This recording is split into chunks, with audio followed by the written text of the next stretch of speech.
All right, so Lawrenceburg gave $100 million worth of gambling tax revenue to spur economic development. And you know what? In many cases, it worked. But a Fox 19 Now investigation has uncovered a multi-million-dollar failure. Money handed to a police car factory that never produced a single vehicle. Investigative reporter Jody Barr is in Connersville tonight with where those millions went. Well, the answer to that is right here in these hundreds of pages of spending records from Carbon Motors. The company spent every dime of the $7 million in tax dollars given to it. It then closed up shop and filed for bankruptcy. This is a book about the company.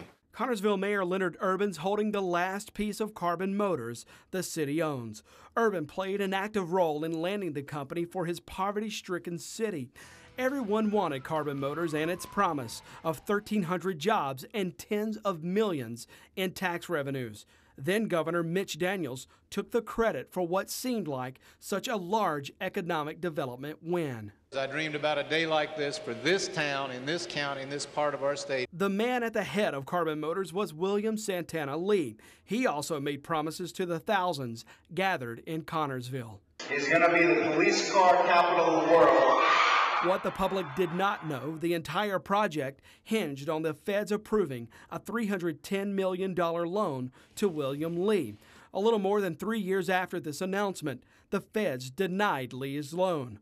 Carbon Motors shut its doors. When you're told by United States senators, congressmen, governor, this is going to happen, and they're putting all this money in it, I mean, what would you think? Urban says he trusted the loan would be approved and his town would spend a lifetime enjoying the benefits of Carbon Motors. It was a bigger gamble than we realized. I don't think we ever realized the gamble. The way we were told, almost all of us thought it was a sure thing. So how did this company go through $7 million and have nothing to show for it? Our analysis of Carbon Motors' spending shows the bulk of their spending went to design, engineering, and research. $500,000 went to attorneys and prep work on the federal loan. Another $500,000 spent renovating the plant.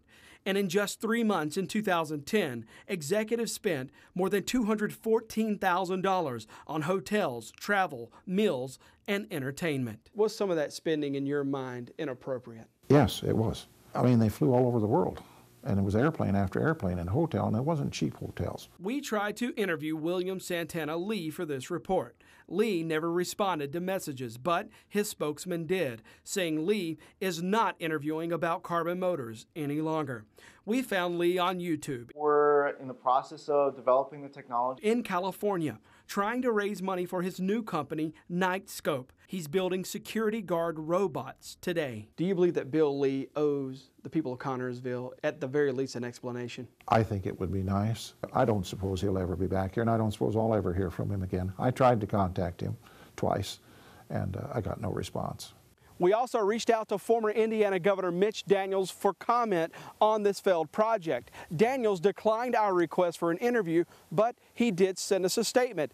In that statement, Daniels told us that this was, quote, one of the major disappointments from his time as Indiana's governor. From Connersville, Indiana, Jody Barr, Fox 19 investigates.